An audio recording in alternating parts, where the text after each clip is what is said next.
Assalamualaikum warahmatullahi wabarakatuh. Alhamdulillah.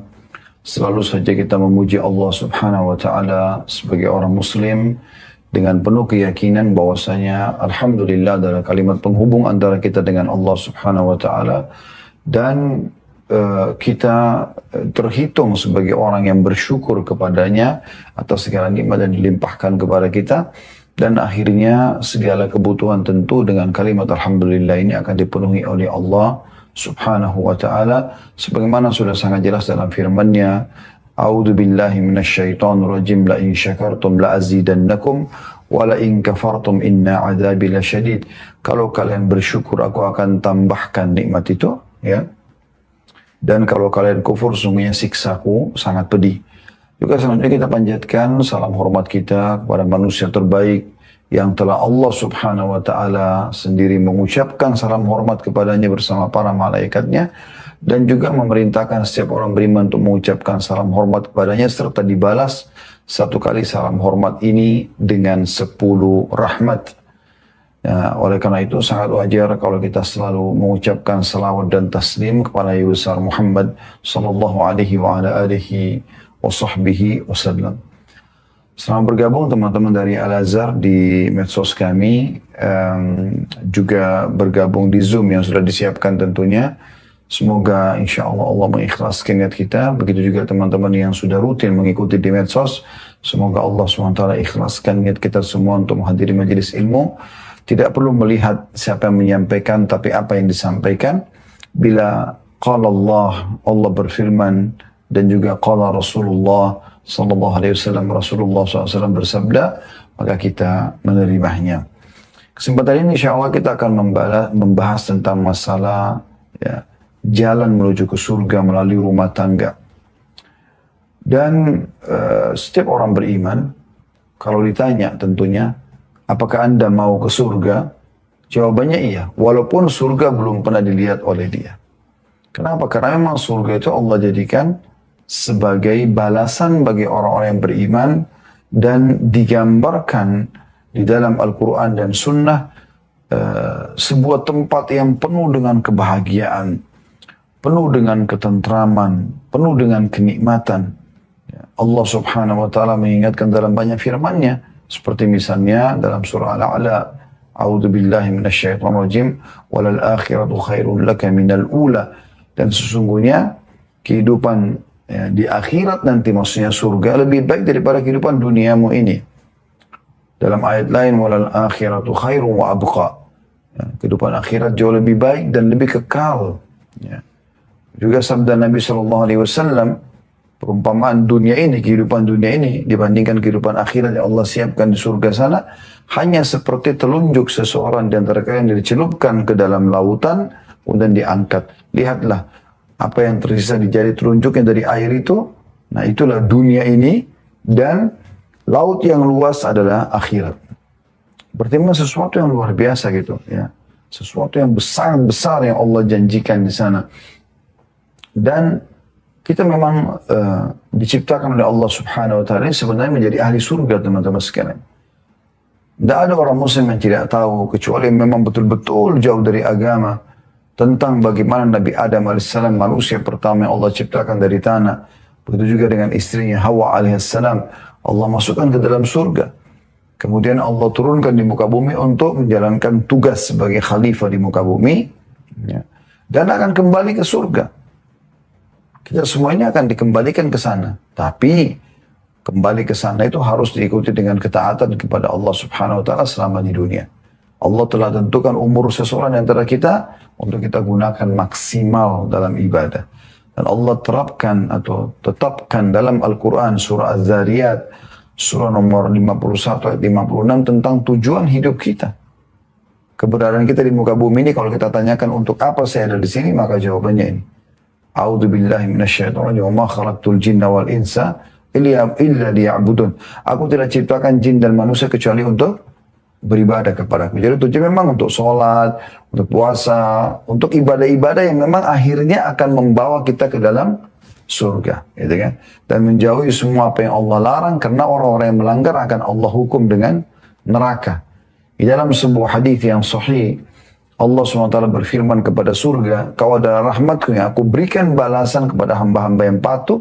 Dan Allah SWT berfirman kepada neraka, kau adalah siksaku yang aku hukum orang-orang yang membangkang dan melanggar. Baik, kita kerucutkan bahasan kita ke judul kita tentang masalah rumah tangga, ya, meraih surga melalui rumah tanggaku. Ya, artinya ada satu wadah yang sangat memudahkan kita sebenarnya untuk meraih surga Allah Subhanahu wa taala, dan seluruh ibadah bisa kita kerjakan di dalam wadah itu. Dan itulah rumah tangga. Itulah rumah tangga. Dan Allah menjadikan pernikahan antara laki-laki dan perempuan akhirnya membangun rumah tangga ini sebagai tanda-tanda kebesarannya. Kita akan buka ceramah kita ini dengan firman Allah Subhanahu wa taala. Teman-teman bisa membuka dalam surah Ar-Rum. Surah Ar-Rum, surah nomor 30 ayat 21. Ya, silakan dibuka Ar-Rum surah nomor 30 ayat 21. Bunyinya, A'udzu billahi minasyaitonir rajim, wa min ayatihi an khalaqa lakum min anfusikum azwaja.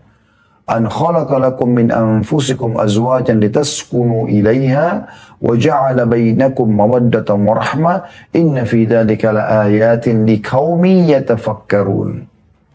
Artinya, dan di antara tanda-tanda kekuasaannya, kekuasaan Allah, N-nya besar, kata ganti Allah kalau Anda lihat terjemahannya ya, ialah dia menciptakan untukmu istri dari jenismu sendiri, manusia dengan manusia, ya,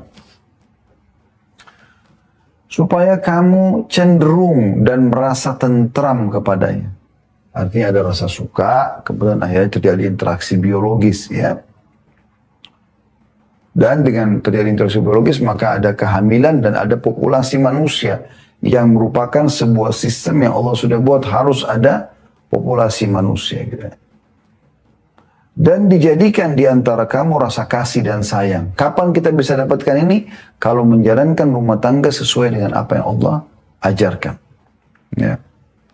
Yaitu menjalankan masing-masing kewajiban sebagai suami istri, ya, sebagai orang tua dan anak, gitu kan.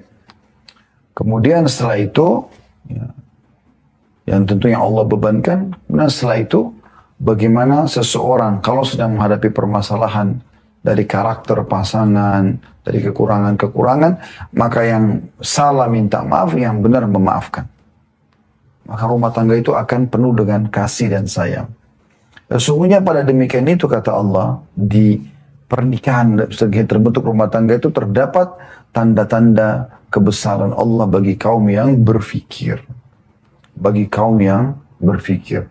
Jadi dari ayat ini, Allah Subhanahu wa ta'ala menjadikan rumah tangga itu sebagai wadah, ya, menunjukkan tanda-tanda kebesarannya, dan akhirnya kita bisa melakukan ketaatan kepada Allah dan ujung-ujungnya masuk ke dalam surganya Allah.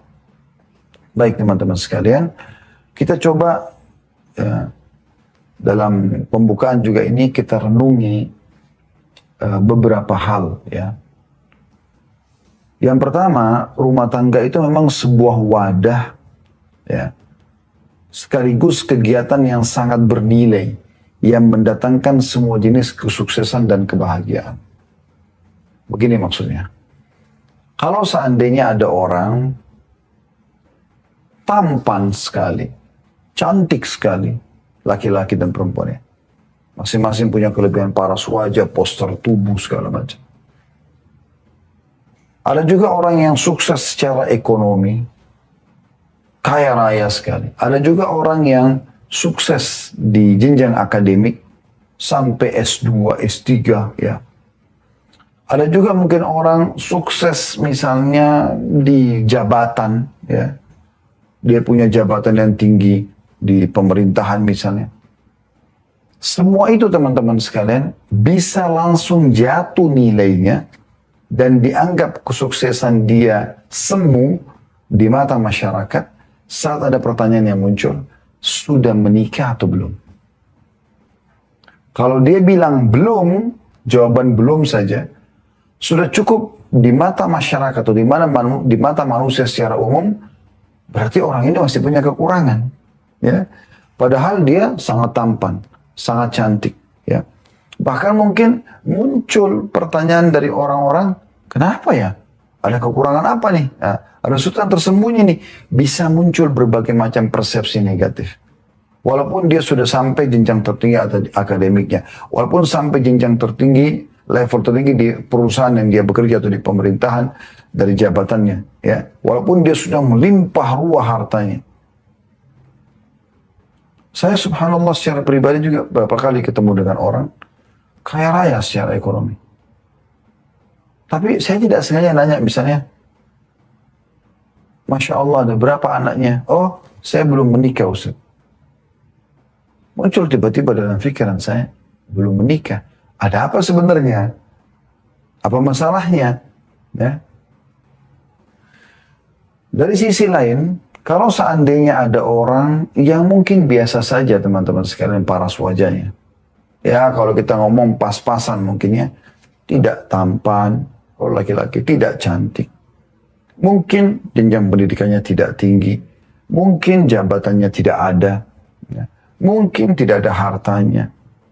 Tidak ada jenjang pendidikannya. Tapi subhanallah, sosok ini muncul seorang perempuan misalnya dari sebuah kampung, gendong anak. Dan pada saat ditanya, anaknya ya bu? Dia mengatakan iya. Subhanallah, di saat itu orang anggap orang ini punya prestasi dan kesuksesan. Kenapa? Karena sudah menikah. Itu fitrah. Kenapa? Karena memang Allah subhanahu wa ta'ala menjadikan pernikahan tanda-tanda kebesarannya. Ya. Itu prestasi kesuksesan sebenarnya. Saat seorang laki-laki bisa menjadi status suami atau status ayah. Ya, pada saat sudah punya anak. Seorang wanita menjadi status istri dan sudah punya anak menjadi status ibu. Itu prestasi tertinggi. Ketika seorang laki-laki mungkin biasa saja orangnya secara fisik. Tapi ternyata ada istrinya di sebelahnya. Ada anak-anaknya jalan bersama dia. Subhanallah, kekurangan fisiknya itu bisa hilang di mata orang. Ataupun mungkin tidak punya jenjang pendidikan atau harta. Tapi orang berpikir orang ini sudah menikah. Itu yang saya masukkan di poin pertama dalam renungan pembukaan kita gitu. Dia sebuah wadah sekaligus kegiatan yang sangat bernilai. Yang mendatangkan semua jenis kesuksesan juga kebahagiaan. Dan dari situlah beranjak kesuksesan kita. Kita bisa membangun prestasi kita dalam rumah tangga itu. Seorang laki-laki mungkin tidak punya kedudukan di masyarakat. Tapi depan istrinya dia bisa punya kedudukan. Seorang wanita mungkin biasa saja di tengah masyarakat. Tapi depan suaminya dia bisa dimuliakan. Seorang tua punya kekurangan banyak misalnya. Tapi dia dimuliakan di depan anak-anaknya. Anak-anak belum paham apa-apa. Tidak punya apa-apa di masyarakat. Tapi bagi orang tuanya mereka adalah hal yang sangat mahal dan bernilai. Dibela, dididik dan segala macam. Yang kedua, sebuah wadah rumah tangga itu dan kegiatan yang sangat tepat melampiaskan semua jenis kebutuhan biologis. Kayak kata-kata cinta, rindu, puisi, ungkapan bahagia, bahkan sampai interaksi fisik, ciuman, pelukan, sampai peletakan kemaluan di kemaluan. Dengan cara yang benar dan terhormat, itu pernikahan. Allah kan memberikan kita syahwat nih. Kita pasti punya hawa nafsu, ingin interaksi sama lawan jenis kita. Ingin menatap, ingin ngobrol, ingin memegang, menjamah, ingin mencium, ingin memeluk, ingin meletakkan kemaluan di kemaluan. Karena setiap laki-laki pemilik sperma, dia akan punya fitrah ingin menumpahkan spermanya. Karena itu bibit manusia. Dan setiap wanita juga berangan-angan ada sperma yang masuk ke rahimnya, kemudian dia hamil dan dia punya anak. Ya. Sehingga dia berstatus istri dan ibu gitu kan. Nah di saat kita butuh itu, Allah siapkan wadah, yaitu pernikahan. Rumah tangga ini. Sehingga akhirnya seseorang punya cara untuk mengungkapkan semua kebutuhan biologisnya. Anda lihat banyak anak muda banyak pacaran untuk apa? Untuk pengungkapan ini sebenarnya. Ya, ada potensi dalam diri dia yang harusnya dia ungkapkan. Tapi dia salah. Dia arahnya ke zina. Yang Allah katakan, wala taqrabuz zina, jangan dekati zina itu. Jadi dari kata-kata, dari pelukan, dari ciuman, sampainya peletakan kemaluan di kemaluan. Ini yang salah. Dan mereka menjauhi pernikahan. Pada pernikahan dan rumah tangga itu adalah sesuatu yang diperintahkan. Dan ada persepsi di tengah masyarakat kita yang perlu diperbaikin. Kesannya orang kalau menikah muda itu sesuatu yang memilukan dan memalukan. Padahal justru itu yang baik. Dia sedang menjalankan perintah agama. Ya. Dan dia punya tempat pelampiasan yang benar dalam masalah biologisnya. Nanti akan kita jelaskan lebih dalam di inti bahasan kita tentang masalah ya, tujuan-tujuan daripada rumah tangga itu. Ya, selain memang dari tujuan itulah kita beranjak untuk mencapai ke surga Allah Subhanahu wa taala. Yang ketiga, sebuah wadah dan kegiatan yang penuh dengan rasa kasih juga cinta, perhatian dan pengorbanan. Disitulah saatnya seorang laki-laki melakukan pengorbanannya, ya. Karena cinta itu isinya adalah pengorbanan dan pengabdian. Dia melindungi istrinya, dia memenuhi kebutuhannya, dia menyayanginya, mengelusnya dan segala macam, memenuhi kebutuhannya. Seorang wanita juga melampiaskan, memberikan perhatian kepada suaminya, memasakkan masakan yang terbaik, merawat anak-anak, dan menata rumah dan seterusnya. Ya. Dan di situ puncak daripada perhatian. Tidak ada yang lebih mahal daripada ini. Makanya kata Nabi SAW dalam sebuah hadis, saya tidak menemukan ada kehidupan yang penuh dengan cinta yang sebenarnya dibandingkan dengan rumah tangga. Yang keempat, sebuah wadah dan kegiatan regenerasi manusia dengan cara yang benar, sehingga menjadi tanda kutip pabrik manusia yang mulia dan suci. Ya. Jadi rumah tangga itu memang dia pabrik manusia. Dengan rumah tangga terjalin, terjadi interaksi biologis, maka adalah keturunan. Mandul ini di bawah 5% dari total manusia mungkin kurang lebih ya, yang mandul. Umumnya orang tidak mandul. Karena memang Allah SWT jadikan interaksi biologis ini ya, itu penyebab adanya keturunan manusia. Ya. Cuma Allah jelaskan mana yang boleh, mana yang tidak boleh gitu ya. Kemudian yang kelima, sebuah wadah yang akan mengharumkan nama serta martabat dan membanggakan. Ya. Rumah tangga itu. Ya. Ini istri saya, ini suami saya, ini anak saya. Orang jadikan sebagai ajang bangga. Dan Allah mengatakan itu. Tafakhurun bainakum dalam Al-Quran. Memang untuk bahan bangga, memang orang bangga. Bukan sombong tapi deh. Cuma memang kalau ditanya sudah menikah, alhamdulillah sudah. Dia bangga dengan itu. Bangga positif sini, bukan sombong. Istrinya banyak, oh itu istri saya. Masya Allah dia orangnya baik. Oh itu suami saya. Ya. Ini anak saya. Anak-anak, ini orang tua saya. Gitu. Yang keenam, sebuah wadah yang akan melahirkan pemimpin beriman kepada Allah yang Maha Suci. Karena lahir sesuai anjuran Allah dan dibesarkan di tangan orang-orang beriman. Artinya dari rumah tangga itulah nanti, karena yang menikah ini yang menjadi suami dan istri adalah orang-orang yang beriman sama Allah, maka juga akan nanti lahir generasi-generasi yang beriman kepada Allah. Dan rumah tangga adalah wadah yang terbaik untuk itu. Kemudian yang ketujuh, sebuah wadah dan kegiatan yang merupakan salah satu dari tanda keberadaan dan kebesaran Sang Pencipta Allah. Ya, karena Allah berikan kita syahwat, tadi kita bisa lampiaskan, karena kita sudah bacakan surah Ar-Rum ya. Yang terakhir, yang kedelapan, sebuah wadah dan kegiatan yang merupakan jalan tanda kutip tol, jalan tol. Anda tahu jalan tol tidak ada lampu merah ya. Ya.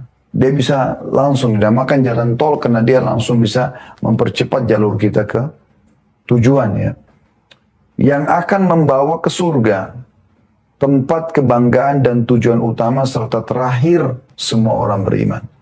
Selain menikah adalah perintah Sang Pencipta juga ladang meraih pahala yang paling mudah dan melimpah. Dan nanti akan kita jelaskan lebih jauh masalah itu ya. Karena memang saya sebagai suami misalnya, dengan saya berikan perhatian cukup buat istri saya penuhi kebutuhannya, makanannya, minumannya, pakai nafkah secara umum, maka saya mendapatkan infak terbaik.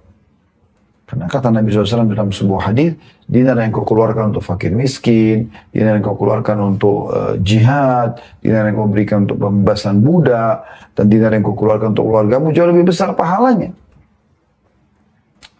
Seorang suami nggak usah repot-repot cari tempat sedekah.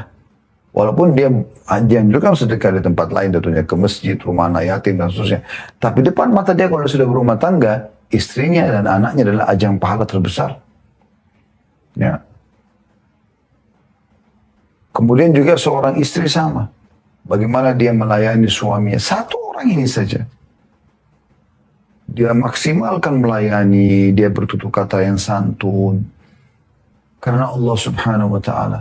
Anda pernah dengar bagaimana riwayat Khadijah radhiyallahu anha pada saat di kota Mekah, dia melihat Nabi SAW masuk dalam rumah dan saking cintanya pada suaminya, dia sampai tahu apa yang Nabi SAW butuhkan walaupun Nabi belum bicara. Bisa tahu Nabi, suamiku lagi lapar atau tidak dari raut wajahnya, lagi sedih atau tidak. Dan dia berusaha selalu hadir dalam kehidupan Nabi SAW.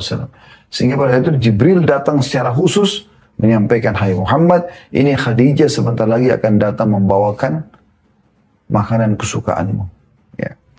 Sampaikan pada dia kalau dia datang, kalau Allah sang pencipta mengirim salam kepadanya. Dan sampaikan juga kepadanya kalau aku juga Jibril kirim salam padanya. Dan sampaikan pula, kalau karena perbuatannya ini Allah akan berikan dia istana di surga yang terbuat dari intan berongga yang tidak terdengar kebisingan di dalamnya. Kenapa? Karena Khadijah nggak pernah buat kebisingan di rumahnya. Begitulah wanita mukminah. Saling mengejar surga dari pasangan. Orang tua pada anak, dididik anaknya semaksimal mungkin, hafal Quran, belajar agama, ya, masuk ke lembaga-lembaga pendidikan agama. Semua tujuannya untuk anaknya menjadi anak-anak yang berbakti sama orang tuanya. Orang anak-anak berlomba-lomba mengejar pahala dari orang tuanya dengan cara berbakti. Ya kan? Maka ini teman-teman sekalian semua hal yang bisa kita jadikan sebagai ajang kita ya, dalam mengejar surga Allah subhanahu wa ta'ala. Ada banyak motivasi dalam Islam ya untuk melakukan pernikahan dalam Islam ya, sehingga akhirnya kita membangun rumah tangga itu. Dan akhirnya kita meraih surga. Poin pertama, ini kita sudah masuk kepada inti bahasan kita ya. Yaitu ketaatan kepada Allah dan Rasulnya. Karena untuk masuk ke dalam surga harus taat kepada Allah dan Rasulnya. Tidak mungkin bahasa sederhana beriman, gitu ya, atau bahasa langsungnya beriman. Allah subhanahu wa ta'ala memerintahkan membangun rumah tangga itu. Jadi kalau kita kerjakan, kita sedang ibadah. Cuman memang saya mengajak semua teman-teman yang mengikuti acara kita ini yang sudah berumah tangga. Kalau dulu rumah tangga Anda bangun itu karena disuruh oleh orang tua, karena terlanjur suka dengan pasangan, karena nggak enak sama teman-teman, karena yang sudah menikah semua, karena faktor umur, ya, atau faktor-faktor yang lain. Kalau karena itu Anda menikah, Anda ubah detik ini di media ini yang Anda sedang ikutin sekarang, Anda ubah niat Anda. Niatnya karena Allah dan Rasulnya yang perintahkan. Itu poin penting. Agar mulai dari akad nikah sampai Anda meninggal semuanya pahala. Saya menganggap dia sebuah wadah itu. Wadah pahala raksasa yang besar sekali. Itu.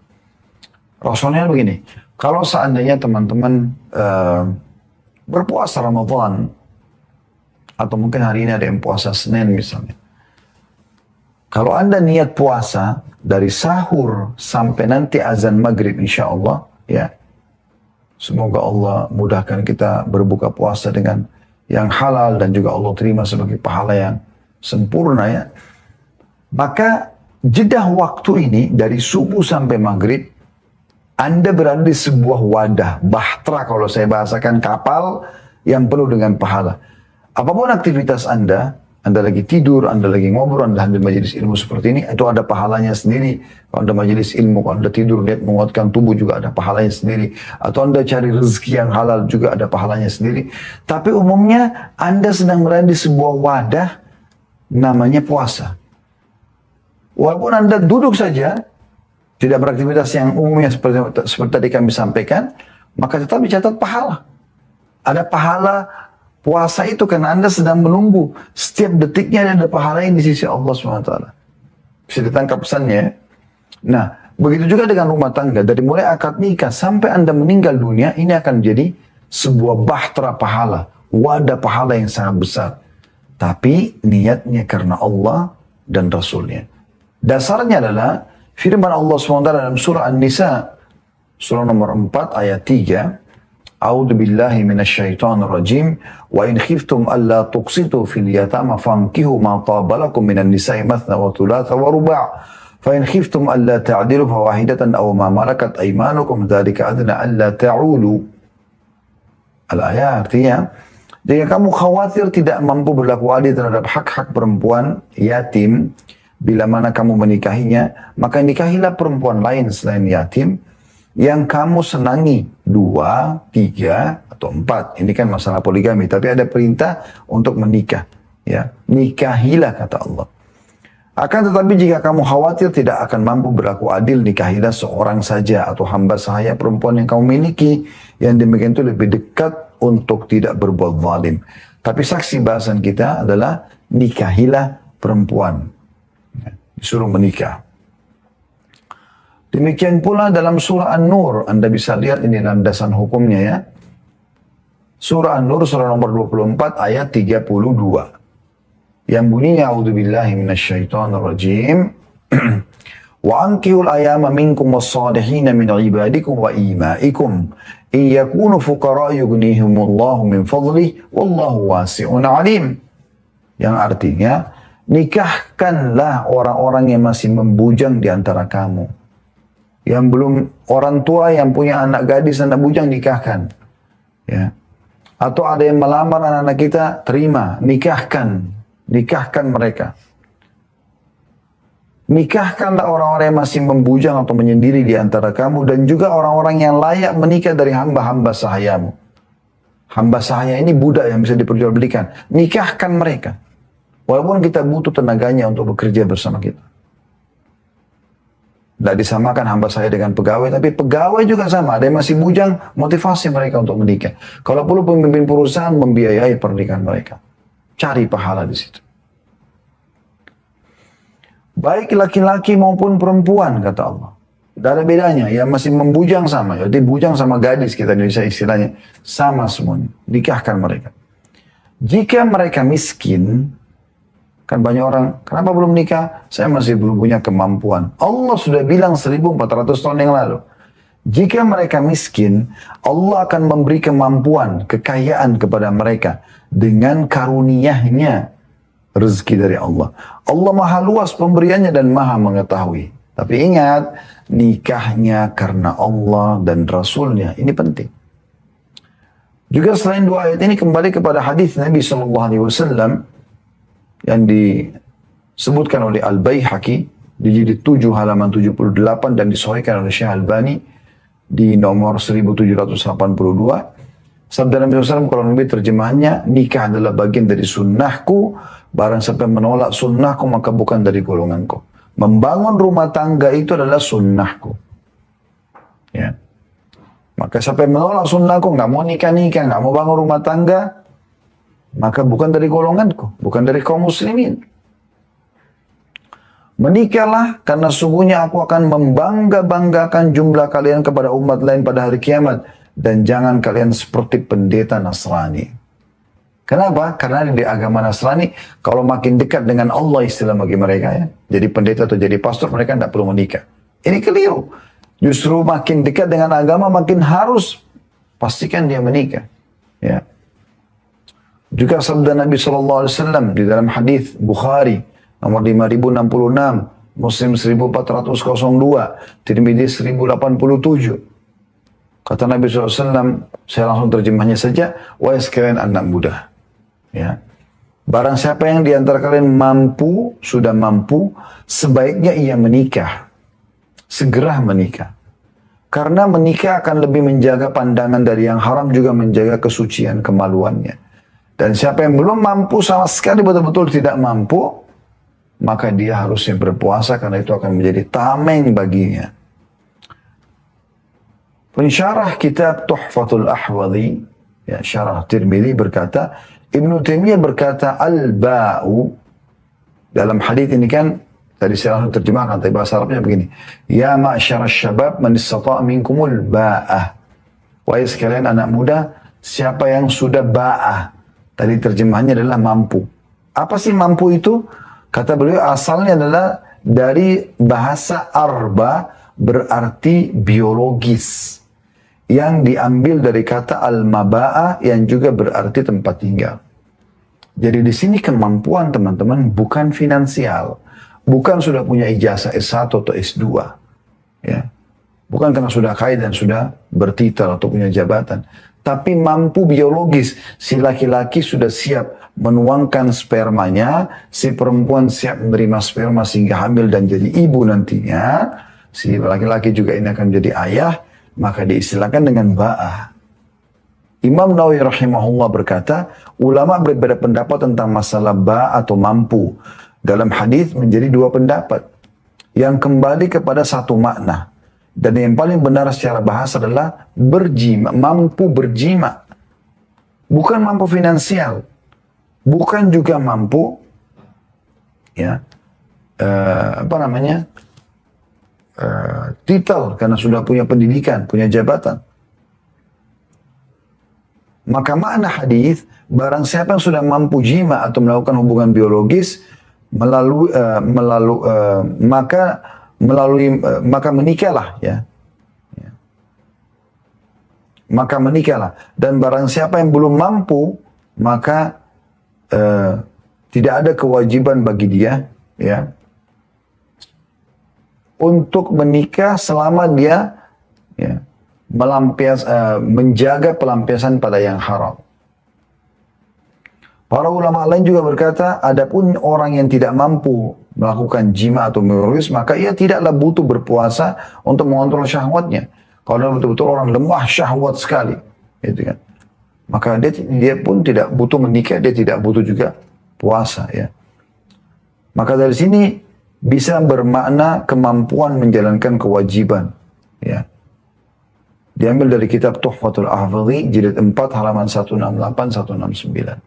Tapi inti daripada bahasan kita di tujuan pernikahan pertama ini adalah bagaimana supaya meraih surga, ya, niatkan karena Allah dan Rasulnya yang perintahkan.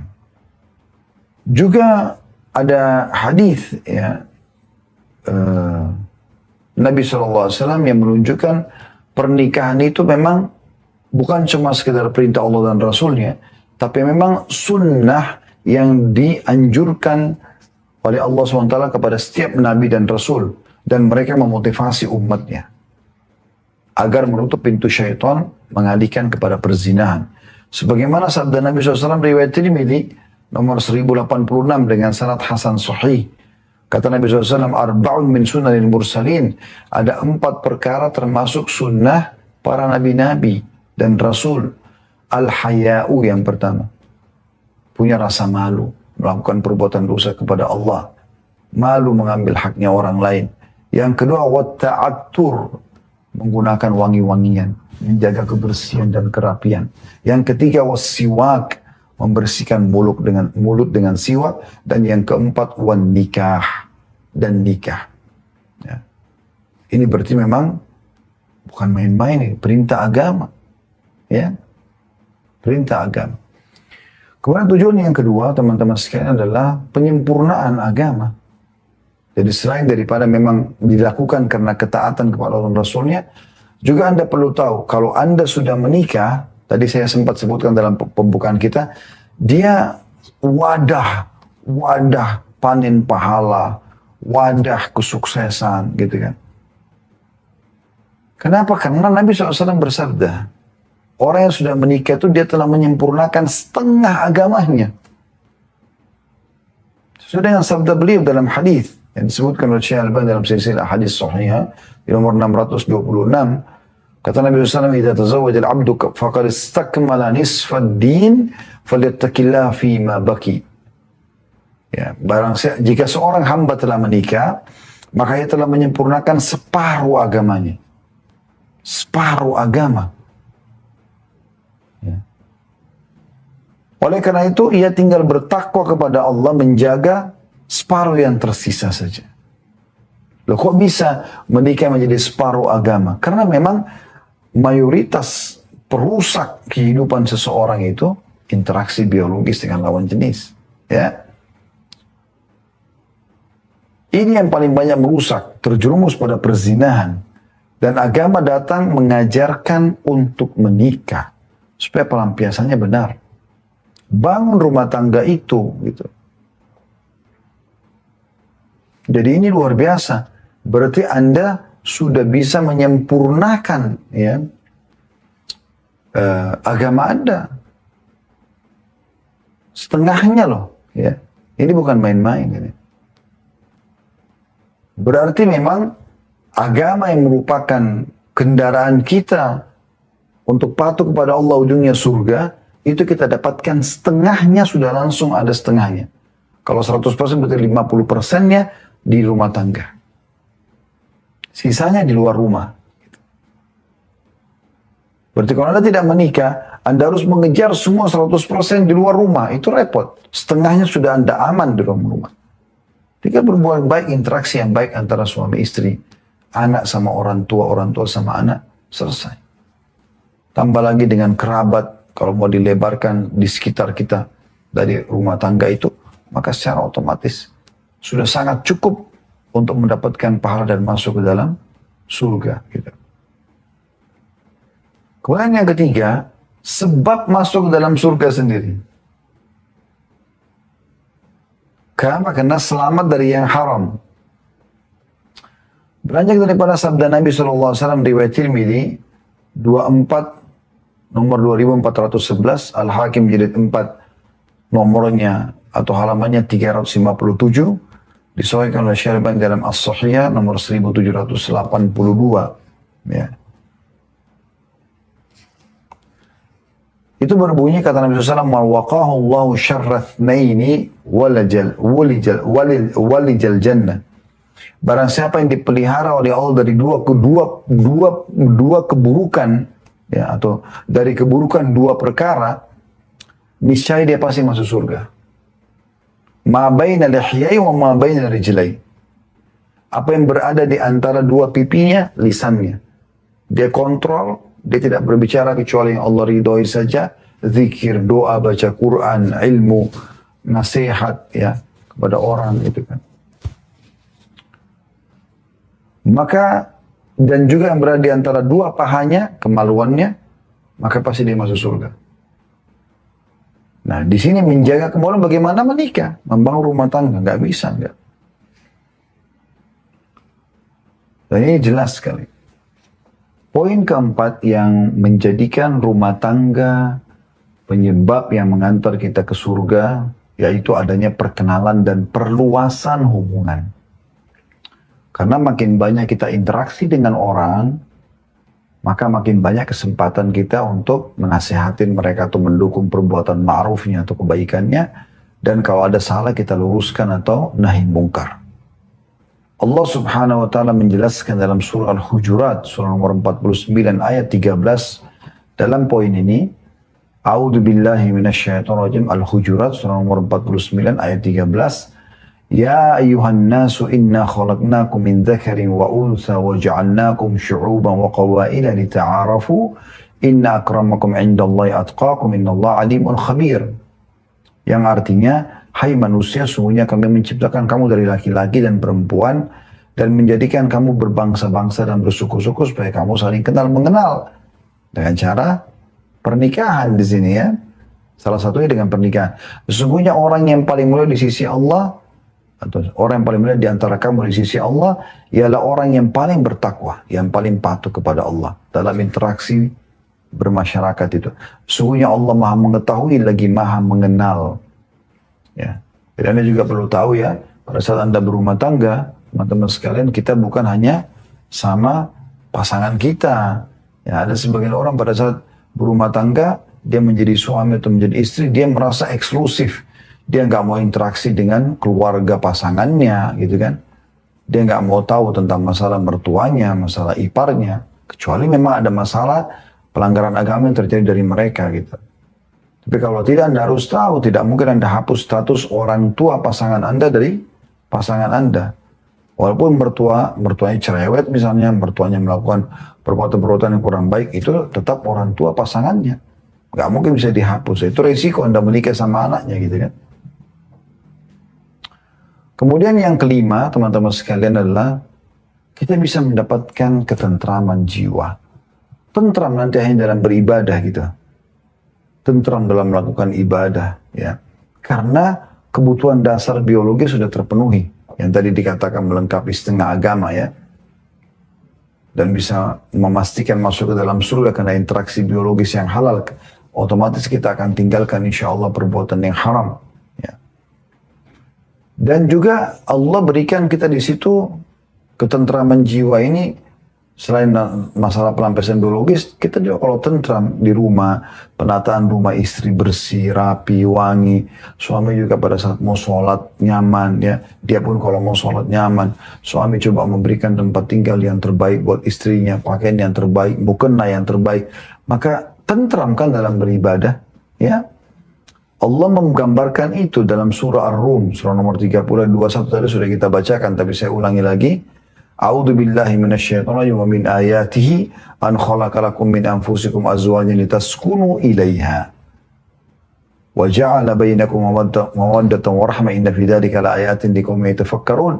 Dan di antara tanda-tanda kebesaran Allah adalah Dia menciptakan dari jiwamu sendiri pasanganmu. Jadi kita nggak boleh menikah sama jin, melampiaskan sama hewan, naudzubillah, seperti sebagian orang-orang non-muslim yang melampiaskan biologisnya pada hewan-hewan. Ini nggak boleh gitu kan. Agar kamu merasa tentram padanya. Ada ketentraman jiwa. Suami pulang kerja capek, kemudian istrinya sudah sambut, ya, udah disiapin handuk, sudah disiapin kebutuhan mandi, bersihkan badan di kamar mandi, ya. Udah disiapin mungkin air putih atau teh hangat, sambutan yang baik.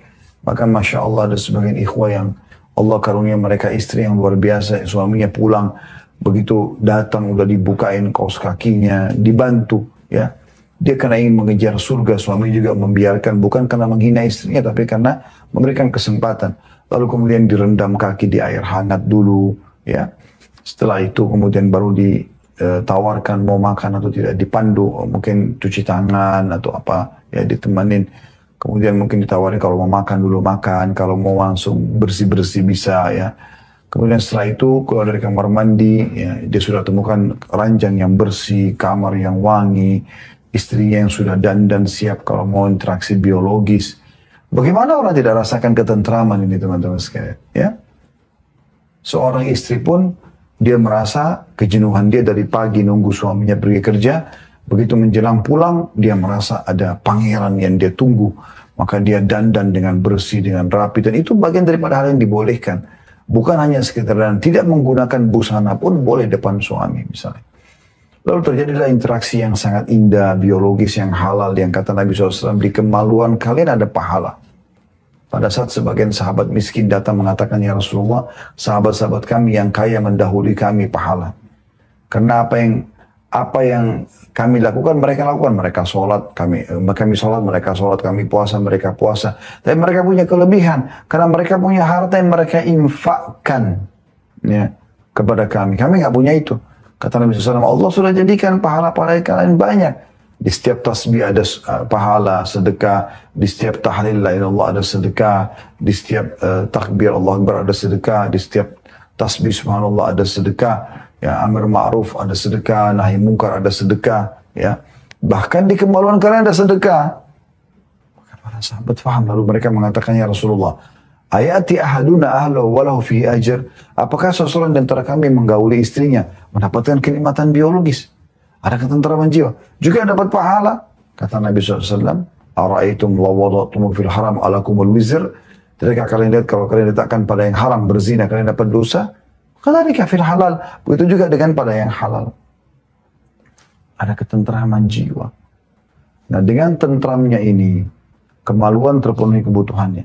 Perut terpenuhi kebutuhannya. Pandangan mata, hidung semua terpenuhi dengan indah, dengan wangi. Bagaimana bisa nggak tentram, teman-teman? Dan ini tidak ada kecuali dalam rumah tangga. Ya.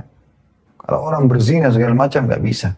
Dia sama naudzubillah pelacur-pelacur itu paling cuman sejam 2 jam selesai. Ya. Dan mereka akan bekerja cari lagi laki-laki lain supaya mereka bisa mendapatkan kehidupan. Beda dengan istri yang hanya fokus kepada Anda satu. Karena tidak ada poliandri dalam Islam. Anda sudah menikah dengan wanita ini, maka wanita ini hanya bisa memiliki satu Anda suami, nggak boleh yang lain. Tidak ada poliandri dalam Islam. Maka ketentraman jiwa ada. Allah mengatakan litaskunu ilaiha, agar kalian tentram kepadanya. Kenapa di sini dikatakan litaskunu ilaiha kepada perempuan? Karena memang perempuan menenteramkan jiwa. Ya. Perempuan-perempuan yang tidak bertakwa sama Allah saja yang buat tidak ketentraman gitu kan. Dan menjadikan di antara kalian rasa kasih dan sayang. Allah yang membuat muncul itu. Rasa rindu, kangen, telepon-teleponan, kirim foto antara suami istri dan seterusnya ini bisa. Yang keenam, keturunan yang saleh. Ini juga menjadi penyebab masuk ke dalam surga, ya.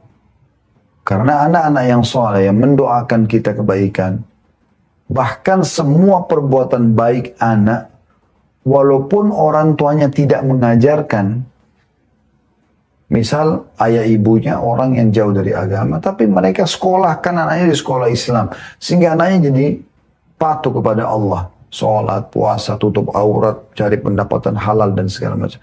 Orang tuanya panen, karena kata Nabi SAW, semua yang kalian lakukan akan ada jadi sumber pahala bagi kalian, dan termasuk anak kalian adalah hasil kalian.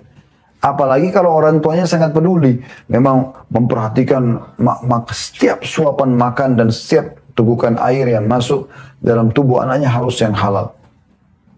Maka semua itu akan dipanen pahala oleh orang tua. Sampai kepada pakaiannya, pendidikannya, transportasi, semuanya orang tuanya yang biayai, maka dia akan panen pahala. Sampai dalam sebuah hadis kata Nabi SAW, nanti akan ada orang hari kiamat datang diberikan pahala sangat banyak bergunung-gunung sampai bisa mengangkat dia di derajat tinggi di surga. Maka dia bingung, dia mengatakan kepada para malaikat, ini dari mana ini? Saya nggak pernah rasa buat ini gitu. Maka kata para malaikat, ini istighfar anakmu untukmu. Coba bayangkan. Bagaimana bisa dapat anak yang bisa istighfar seperti ini kalau bukan dari pernikahan? Kalau dari zina nggak ada hubungannya, nggak ada penisbatan nama. Kan itu. Jadi dari rumah tangga itu, ya, Allah berfirman tentang masalah keturunan yang baik ini, ya, yang bisa didapatkan dari rumah tangga dalam surah An-Nahl, surah nomor 16 ayat 72 yang berbunyi, A'udzubillahi minasyaitonirrajim, wallahu ja'ala lakum min anfusikum azwajan wa ja'ala lakum min azwajikum banina wa hafadhah wa razaqakum minat thayyibat afabil batili yu'minuna bi ni'matillahi hum yakfurun. Allah menjadikan bagi kamu istri dari jenis kamu sendiri. Ya, dari manusia sama manusia. Tempat pelampiasannya. Dan menjadikan bagimu dari istri kamu itu anak-anak dan cucu-cucu. Dan memberimu rezeki dari yang baik-baik. Allah buat kita ya supaya tahu mana halal, mana haram. Jadi kita mengejar rezeki yang baik saja. Maka mengapa mereka beriman kepada yang batil dan mengingkari nikmat Allah? Kenapa mereka masih mau berzina? Kenapa mereka masih mencari pendapatan haram sementara Allah sudah siapkan wadah yang halal? Kemudian juga dalam surah Asy-Syura tentang keturunan ini, surah nomor 42 ayat 11, Allah SWT berfirman, A'udzu billahi minasyaitonir rajim. Fatirus samawati wal ardi ja'ala lakum min anfusikum azwajan wa minal an'ami azwaja yadhra'ukum fi laisa kamitslihi syai'un wa huwas samiul basir. Yang artinya, dialah pencipta langit dan bumi, Allah. Dia menjadikan bagi kamu dari jenis kamu sendiri pasangan-pasangan dan dari jenis binatang ternak pasangan-pasangan pula. Dijadikannya kamu berkembang biak dengan jalan itu. Ya. Tidak ada sesuatu pun yang serupa dengan dia, dan dialah Allah yang maha mendengar lagi maha melihat. Dan di sini teman-teman sekalian kita bisa lihat ya bagaimana Allah SWT mengatakan ya yadhra'ukum fi, Allah kembang biakkan kalian punya keturunan dari situ. Ma'aqil bin Yasar radhiyallahu anhu berkata, Seseorang laki-laki datang kepada Nabi SAW dan mengatakan, aku mendapatkan seorang wanita yang memiliki kedudukan dan kecantikan. Hanya saja dia mandul, gak bisa punya anak. Apakah boleh aku menikahinya? Kata Nabi SAW, jangan. Kemudian orang tersebut datang kedua kali memohon lagi agar Nabi SAW izinkan dia menikah dengan wanita yang dia sukai karena cantik dan kedudukannya, tapi mandul. Kata Nabi SAW, jangan. Ketiga kali orang itu datang lagi, Nabi SAW mengatakan jangan. Kemudian beliau bersabda, nikahilah atau nikahlah dengan wanita yang mempunyai sifat belas kasih, penyayang, suaranya lembut, bukan perempuan yang suka teriak-teriak, yang penuh kasih sayang, suka merangkul suaminya, suka mengalah, suka memaafkan, dan subur, keturunan. Karena aku akan berbangga dengan jumlah umatku atau jumlah kalian kepada umat-umat lain. Diriwayatkan Abu Daud nomor 2050 dan anak saya 3227. Yang ketujuh teman-teman sekalian, pernikahan dan rumah tangga itu akan menjadi sumber rezeki sendiri. Karena setiap orang ada rezekinya, suami ada rezeki, laki-laki ada rezeki, istri ada perempuan ada rezekinya. Begitu digabung, ini kan juga jadi lebih banyak. Maksudnya penggabungannya. Yang tadinya masing-masing sekarang dengan berumah tangga digabungkan. Dan Nabi SAW menjamin itu. Akan diberikan kemampuan, kekayaan, dipenuhi kebutuhan bagi orang yang menikah. Tapi ingat syaratnya yang awal tadi kita sebutkan, karena Allah dan Rasulnya.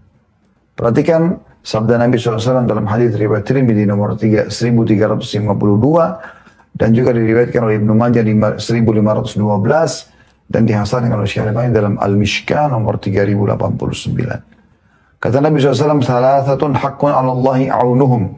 Ada 3 golongan pasti Allah bantu mereka. Pasti Allah penuhi kebutuhannya. Al-mukatibul ladzi yuridul ada. Mukatib ini yang mau yang mau supaya menebus dirinya, ya. Jadi kalau zaman dulu ada masa perbudakan, kalau ada seorang budak dimiliki oleh seseorang, dalam Islam ini ya, kita bicara Islam, kalau hukum lain mungkin mereka punya hukum berbeda. Tapi kalau budak itu dia mau bebas sendiri, dia mengatakan pada majikannya, saya mau bebas dari keterbudakan. Apa syaratnya? Majikannya bilang, kau harus bayar 10 juta. Dia bilang, baik saya bayar, tapi dengan cara saya cicil ya, 1 juta sebulan. Majikannya mengatakan iya, maka 10 bulan dia akan bebas, gitu kan. Ini namanya mukatib. Kalau ada orang mau bebaskan dirinya dari keterbudakan, Allah pasti tolong dia untuk bisa bebas. Karena memang asalnya manusia bukan perbudakan. Tapi zaman dulu tuh biasanya, kalau orang lagi jalan, tidak kayak sekarang kan sudah aman ya. Ada media segala macam mau sorotin. Ada orang mau buat kriminal, menahan mobil orang kah, membajak pesawat kah, atau apa saja, atau kereta api. Pasti ketahuan gitu, ya. Dan akan disoroti dunia. Ada banyak pihak keamanan akan berhentikan itu. Tapi zaman dulu tidak. Anda keluar pakai kuda sama unta, di tengah jalan Anda bisa dirampok orang. Dan pada saat dirampok, langsung dibawa ke pasar budak dijual. Coba bayangin. Dulu terjadi seperti itu. Nah di sini kalau ada orang yang jadi budak, dia mau bebas sendirinya, Allah pastikan tolong. Yang kedua, وَالنَّاكِهُ الَّذِي يُرِيدُ الْعَفَافِ. Orang yang menikah, membangun rumah tangga karena ingin menjaga kesucian dirinya. Dia nggak mau berzina, dia mau nikah. Pasti Allah tolong, Allah kasih ke rezeki. Jadi sumber rezeki rumah tangga itu. Dan yang ketiga, وَالْمُجَاهِدُ سَبِيلًا. Orang yang berperang di jalan Allah. Kemudian yang kedelapan, penyelamat dari yang haram. Mereka itu. Katakan yang memasukkan dalam surga, kita jauh yang haram. Karena kalau kita buat haram, kita masuk ke dalam neraka. Pernah terjadi satu hari, dalam hadits riwayat Muslim nomor 1403, baginda Nabi SAW lewat dan beliau tertarik melihat seorang wanita. Ini bukan satu kesalahan ya. Tapi ini fitrah yang terjadi pada saat itu. Allah ingin mengeluarkan sebuah hukum. Tiba-tiba kata para sahabat Nabi SAW langsung menuju ke rumah salah satu istrinya. Sehingga saya Zainab waktu itu radhiyallahu anha. Lalu Nabi SAW melampiaskan biologis lalu kemudian beliau keluar. Lalu beliau berkata kepada para sahabat yang menunggu beliau di depan rumah, "Idza nadhara ahadukum ila mahasinil mar'ah falyati ahla fa innama ma'aha ma ma'aha." Kalau seseorang yang kalian melihat kecantikan seorang wanita, lalu dia tertarik gitu, maka hendaklah ia segera menggauli istrinya. Mendatangi istrinya atau menggauli. Sebab apa yang dimiliki oleh orang itu sama yang dimiliki oleh istrinya. Maksudnya ujungnya kemaluannya sama. Berarti orang kalau sudah punya istri, sebesar apapun syahwat yang sedang mengganggu dia, dia tinggal lampiaskan, selesai. Tertutup pintu haram itu. Dan itu satu hal yang luar biasa. Ya. Satu hal yang luar biasa. Oleh karena itu banyak sekali motivasi para ulama tentang masalah pernikahan ini. Membangun rumah tangga ini. Agar memang ujungnya bisa meraih surga Allah subhanahu wa ta'ala. Abdullah bin Mas'ud berkata radhiyallahu anhu, seandainya aku ini tahu bahwa ajalku tinggal 10 hari lagi. 10 hari lagi aku akan mati nih. Ya. Niscaya aku ingin pada malam-malam yang tersisa tersebut, aku ditemani oleh seorang istri yang tidak berpisah dariku. Karena bisa berkasih sayang, bisa meraih pahala dari situ. Diriwayatkan oleh Ibnu Abi Syaibah jilid 4 halaman 128, Abdul Razak nomor 10.382, atau tepatnya di jilid 4 halaman 170. Begitu juga Imam Ahmad ditanya oleh seorang laki-laki mengatakan, apakah seseorang diberi pahala bila mendatangi istrinya sedangkan dia sedang tidak bersyahwat? Dia lagi malas, tapi istrinya sudah dandan segala macam. Ya. Apakah tetap bisa ada pahalanya? Atau istri juga sedang tidak bicara apa-apa. Tapi boleh nggak kira-kira orang lakukan itu tanpa ada syahwat pun? Apa kata Imam Ahmad? Ya. Demi Allah. Imam Ahmad bersumpah. Dia mengatakan karena ia bisa niat menginginkan anak. Itu juga pahala sendiri.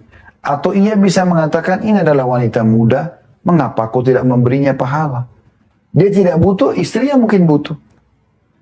Dia tidak butuh, mungkin suaminya butuh. Ya. Ada pahala. Ini statement para ulama luar biasa. Maisarah berkata, seorang tabi'in, bercerita tentang Taus. Taus ini namanya Zakwan. Taus ini burung merak ya. Karena tampannya orang ini Zakwan, rahimahullah, seorang ulama tabi'in yang masyhur.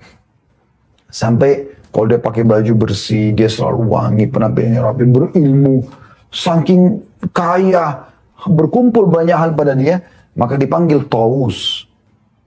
Maisarah berkata, Taus berkata kepadaku, ya, Maisarah muridnya Taus, gitu kan. Taus berkata kepadaku, engkau benar-benar harus menikah. Atau aku akan mengatakan kepadamu seperti yang dikatakan Umar radhiyallahu anhu kepada Abu Zawaid. Nah, Abu Zawaid ini seorang tabi'in juga, yang belum menikah. Lalu Umar tahu. Umar pernah menegurnya. Umar mengatakan kepada Abu Zawaid, tidak ada yang menghalangimu untuk menikah kecuali kelemahan atau banyak dosa. Jadi orang yang sengaja menunda pernikahan itu, gak mau bangun rumah tangga justru karena ada dosanya. Dia harus beristighfar kepada Allah. Gitu kan? Atau kelemahan imannya. Diriwayatkan oleh Abdul Razak nomor 10.384. Dan juga ini dinukil dari kitab Syiar Alam Nubala. Ya, di jilid 5. Halaman 47 sampai 48. Wahab ibn Munabbi berkata rahimahullah, bujangan itu seperti pohon di tanah gersang yang diombang-ambingkan angin. Demikian dan demikian. Diriwayatkan oleh Abdul Razak nomor 10.386. Ya. Banyak sekali hubungannya antara rumah tangga itu dengan menuju ke surga. Tinggal teman-teman kita simpulkan kurang lebih gambarannya. Seorang suami pada saat dia jadi suami dan dia menikah, sangat terbuka pintu menuju ke surga. Dia cukup berbuat baik sama istrinya. Ya, sebagaimana tadi hadis Muslim sudah kita sebutkan, Nabi SAW mengatakan dinar yang kau keluarkan untuk jihad, dinar yang kau keluarkan untuk pembebasan budak, dinar yang kau berikan kepada fakir miskin, dinar yang kau berikan kepada istri dan anakmu, keluargamu, jauh lebih besar pahalanya. Dan waktu seorang sahabat yang lain dalam riwayat Muslim juga berkata, ya Rasulullah, saya punya 1 dirham. Siapa yang 1 dinar? Siapa yang saya kasih ini? Kata Nabi SAW, sedekah buat dirimu dulu, kebutuhan dasarmu. Kalau saya masih punya Rasulullah, anakmu, anak. Kalau saya maksudnya Rasulullah istrimu, coba bayangkan. Berarti kan sumbernya itu disuruh ke situ. Kalau masih ada, berikan kepada pembantumu. Kalau masih ada Rasulullah, kau lebih tahu setelah itu. Seorang suami bisa mengejar itu. Istrinya benar dia tinggal dukung, istrinya salah dia tinggal ingatkan. Kan gitu. Apalagi kalau sudah punya anak-anak, sumber pahalanya luar biasa. Dan anak-anak adalah amal jariah buat kita. Apapun yang kita ajarkan, dan dia lakukan dari satu doa, satu ayat Al-Quran, tata cara sholat, bertutup aurat misalnya, kebaikan-kebaikan jujur, amanah dan seterusnya, maka itu semua berpahala. Sumber bagi orang tua. Begitu juga dengan seorang istri. Bayangkan sabda Nabi SAW ini luar biasa sekali ya. Saya melihat ini hadis harus betul-betul dijadikan tolok ukur dan pegangan oleh setiap wanita gitu ya.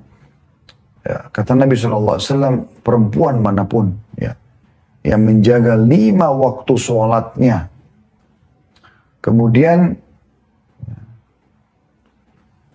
berpuasa Ramadannya, nggak disebutin sholat sunnah, nggak disebutin puasa sunnahnya, yang wajib aja 5 waktu sholat, 5 wajib ya, 5 waktu sholat wajib, subuh, duhur, asar, maghrib, isya, puasa Ramadan setahun sekali, dan mentaati suaminya, setia pada suaminya, memenuhi kebutuhan-kebutuhan suaminya. Kecuali pada saat meninggal, dia boleh pilih dari 8 pintu surga yang mana dia mau masuk. Coba, siapa yang bisa mengatakan rumah tangga bukan meraih, tujuan untuk meraih surga? Setelah hadis seperti ini. Melayani suami, sholat 5 waktu, puasa Ramadan, haknya Allah, ya. Kemudian layani suami dengan baik. Minumannya, makanannya, biologisnya, penataan rumah, jaga anak-anak. Udah mati masuk surga. Dari 8 pintu surga dia boleh pilih, bayangkan. Artinya dia boleh pilih derajat tertinggi di surga. Itu kan satu hal yang luar biasa itu. Ya. Harusnya semua itu memikirkan masalah ini. Begitu juga hadis-hadis yang lain, ya, seperti hadis Nabi SAW dalam riwayat Tirmidzi, ya, tidak ada seorang istri yang meninggal dunia lalu suaminya ridho. Ridho itu kayak merasa kehilangan karena selama hidup luar biasa pelayanannya gitu, ya. Bukan hanya sekedar pada saat lagi suka dia suka suaminya, enggak. Tapi memang di saat duka pun dia selalu hadir bersama suaminya. Lagi sakit, lagi stroke, dia langsung bisa melayani suaminya, ya. Maka suaminya ridho, merasa kehilangan, kecuali pasti dia masuk surga. Kecuali pasti dia masuk surga. Oleh karena itu datang juga peringatan Nabi SAW kepada setiap wanita, harus hati-hati. Kata Nabi SAW, aku diperlihatkan neraka paling banyak penghuninya kaum wanita. Karena mereka kufur. Lalu ditanya oleh beberapa sahabat, ya Rasulullah, apakah mereka kufur kepada Allah? Kata Nabi SAW, tidak. Karena mereka memungkiri pemberian dan kebaikan suami. Sampai bila seseorang berbuat baik padanya seabad, ya, lalu ia melihat satu kesalahan, maka istri itu akan berkata, aku belum pernah melihat kebaikan darimu selamanya. Atau tidak pernah melihat kebaikan satupun darimu. Hadis riwayat Bukhari nomor 29 dan Muslim 907. Jadi satu sisi kita disuruh mengejar surga dari pasangan, sisi yang lain juga kita, ya, berhati-hati karena jangan sampai kita bengkalikan kewajiban kita sehingga akhirnya bisa menjadi penyebab justru masuk ke dalam api neraka. Allahu a'lam.